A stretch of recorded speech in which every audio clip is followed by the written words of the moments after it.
Baik cikgu, selamat sejahtera.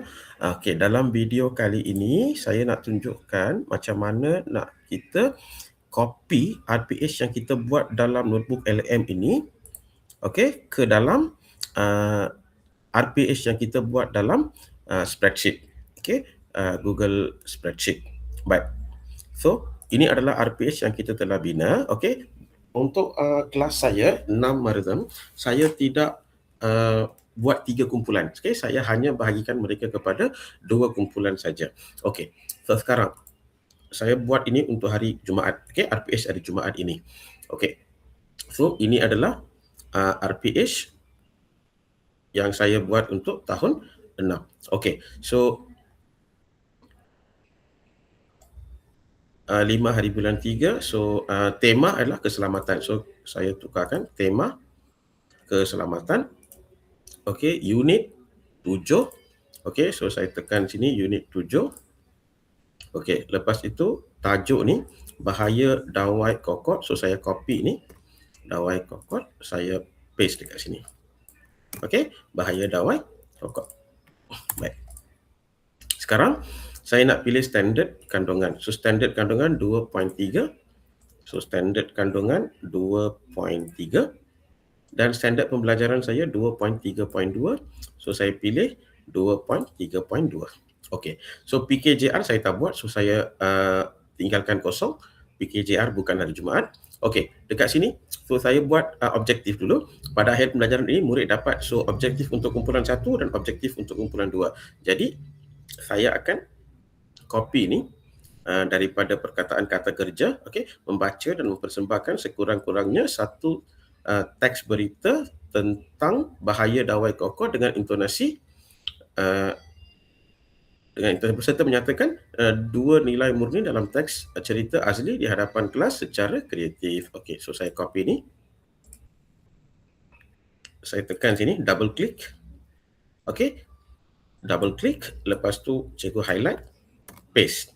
So, murid dapat membaca sekurang-kurangnya satu teks berita tentang bahaya dawai kokot dengan intonasi yang betul serta menyatakan dua nilai murni dalam teks cerita asli di hadapan kelas secara kreatif. So, ini adalah objektif untuk kumpulan 1. Okey, sekarang untuk kumpulan 2. Membaca dan menyatakan sekurang-kurangnya 3 fakta ringkas tentang kesan dawai kokot terhadap keselamatan makanan daripada teks di dalam kelas dengan bimbingan guru dengan tepat. So, itu adalah perbezaan untuk kumpulan 1 dengan kumpulan 2. So, untuk murid penguasaan terhad, notebook LM akan bagi dengan bimbingan guru. Okey. Di dalam ni saya tukar di hadapan.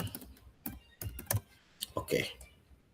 Baik, so cikgu boleh edit dekat sini. So, cikgu copy, paste dekat sini dan edit. Okey, lepas tu set induksi 1, 2, 3, ada 3 aktiviti ni. So, saya copy 3 aktiviti ni.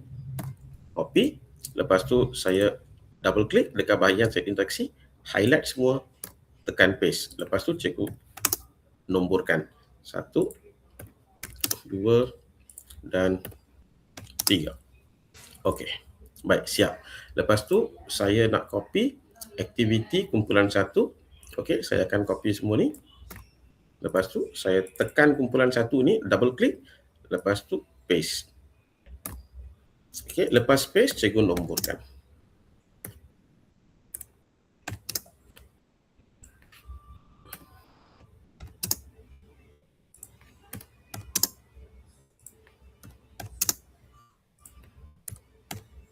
Okey, lepas tu kita check. Murid membaca teks berita bahaya dawai kokot secara mentalis dan untuk memahami klasifikasinya sebagai benda asing. Okey, so cikgu kena check. Kadang-kadang dia ada kesalahan ejaan. Okey, cikgu kena check. Okey, murid berbincang dalam kumpulan untuk mengenal pasti ilmu dan nilai yang diperoleh daripada cerita pengalaman azli membeli kuih. Okey, lepas tu murid merancang satu persembahan kreatif seperti simulasi pembaca berita untuk menyampaikan maklumat tentang peraturan-peraturan kebersihan makanan 2019. So, murid merancang dan persembahkan. Maksudnya, ini adalah aktiviti kumpulan. So, kalau cikgu nak nyatakan dekat sini, kalau cikgu nak nyatakan dekat sini pun boleh. Okey. murid merancang satu persembahan kreatif secara berkumpulan. Okey. So maybe seorang menyediakan teks, seorang lagi, dua orang membaca berita. So something like that. Itu adalah terpulang kepada cikgu terpulang kepada kreativiti cikgu. Lepas tu murid menulis cadangan tindakan yang perlu diambil sekiranya terjumpa makanan yang menggunakan dawai kokot. Lepas tu murid mempersembahkan hasil perbincangan di hadapan kelas dengan gaya penyampaian yang sesuai. Murid memberikan penilaian terhadap persembahan rakan kumpulan lain secara bertata susila. Okey. Baik, sekarang untuk kumpulan 2 pula. So sambil kita tengok macam mana nak copy paste benda ini, kita lihat juga aktiviti yang notebook LM bagi untuk kedua-dua kumpulan ini. So kumpulan yang pandai macam mana, kumpulan yang penguasaan terhad dia macam mana. So kalau aktiviti yang diberikan oleh notebook LM itu, jika cikgu rasa tak sesuai, cikgu boleh edit dekat sini. Okey, kita tak boleh edit dalam notebook LM itu. So kita copy paste dulu sebelum kita edit. So kita paste dekat sini dan kita baca dan kita boleh edit. Murid membaca teks secara mekanis dengan bimbingan guru untuk memastikan sebutan yang betul. Murid menandakan perkataan kunci yang diwarnakan merah dalam teks berkaitan risiko pencemaran fizikal. Okey, murid melengkapkan ayat mudah mengenai sebab dawai kokot berbahaya menggunakan pilihan jawapan yang disediakan. So yang ini adalah lembaran kerja. Okey, lembaran kerja. Okey, murid memadankan gambar alat pembungkusan dengan yang selamat dengan huraian ringkas secara berpandu. So ini pun lembaran kerja. Okey, murid membaca semula teks cerita asli dan menjawab soalan pemahaman yang mudah daripada guru secara lisan. Murid menyalin semula nilai murni yang telah dibincangkan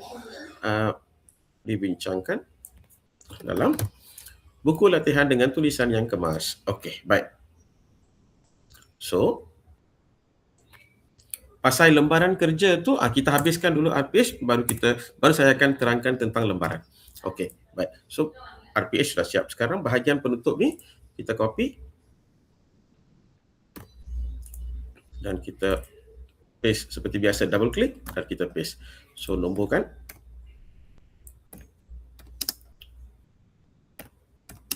Okey. So, murid merumuskan isi pelajaran mengenai kepentingan mengutamakan keselamatan dan kebersihan dalam pemilihan makanan. Murid menyatakan perasaan dan kesedaran untuk tidak menggunakan dawai kokot sebagai pengikat bungkusan makanan. Murid menerima pujian dan galakan. Kalau cikgu nak kekalkan ini pun okey, kalau cikgu tak nak pun okeylah, kita padam. Baik. Lepas itu, kita copy kedua-dua objektif ini. Kita paste dekat bahagian refleksi. Lepas tu tekan butang ni, paste value only. Okey, baik. So sudah siap. So berapa murid? Total 23 murid. Jumlah murid ialah 23 orang. So berapa daripada 23 murid? So kita sini edit perkataan berjaya. Ya, kita letak perkataan berjaya. Berjaya membaca. Okey, kat sini pun sama. Berjaya. Okey, so refleksi sudah siap. Nanti kita tekan ini dan update nombor saja. Okey, kalau ada intervensi, cikgu boleh letakkan intervensi dekat sini. So, beginilah RPH terbeza yang telah kita hasilkan. So, semua ini saya rasa senang untuk kita buat RPH menggunakan notebook LM. Tak ada stres. Okey, pasal lembaran kerja, slide pembelajaran dan juga bahan-bahan sokongan yang lain saya akan terangkan dalam video seterusnya. Terima kasih.